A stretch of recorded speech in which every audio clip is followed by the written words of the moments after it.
They thought they'd made it out alive, but this is the life that awaited them. The hunt for safety from the fighting replaced by the hunt for food, for water. She was registered at... This baby's mother fled the no-fire zone on Monday. She was born on Tuesday. Her first week alive here in this uncertain new world. In the last 3 days, over 30,000 people have arrived in this town and its heaving camps. Some of their stories beyond words.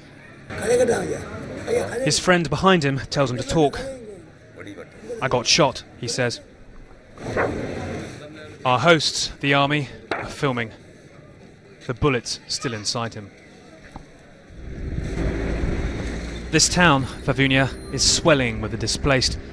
Many just days ago were human shields in the so-called no-fire zone.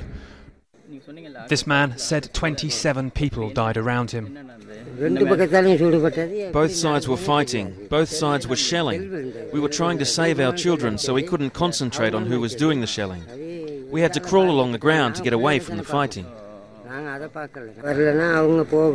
When the army moved forward and gained ground, the Tamil Tigers stopped us leaving. But one woman is clear who fired the shells that killed her husband. When we were travelling here, my son was arrested at an army checkpoint. They haven't released him, and I still don't know where he is. Still, even here is better than the place they fled last week. 2 women and 1 young man died on the road in front of us. There were lots of injured and dead people. All these people fled the no-fire zone on Monday. They've had a long trek to get here, but now another ordeal begins. They have to find their way out of these internment camps. These camps have 2 jobs. They give shelter, but at a price. No one here knows when they can leave. We get rare access with the first British officials sent since the crisis began, Development Minister Mike Foster. Aid is badly needed.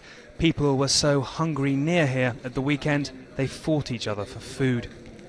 Isn't the problem that these camps are internment camps and the international community does not want to be seen to be endorsing that policy by giving too much aid? Well, these camps are emergency camps. They're here for a transition. It is important that we keep the government of Sri Lanka to their promise to use these as transition camps, and we get people moved out very quickly. The government has released more pictures of its aid effort and also a confusing statement.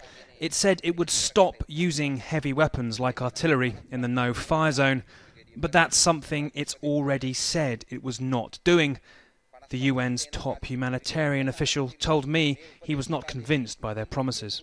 I'm not satisfied it stopped. I don't know. I can't guarantee it stopped. I've heard those stories as well. I hope they're not true. I fear they may be true. It's absolutely important that what the government said is now respected. The army said its push into the no-fire zone was continuing, and while it cannot say for sure how many people remain trapped there, no one can deny the overwhelming numbers who've already fled. Nick Payton-Walsh, Channel 4 News, Vavunia.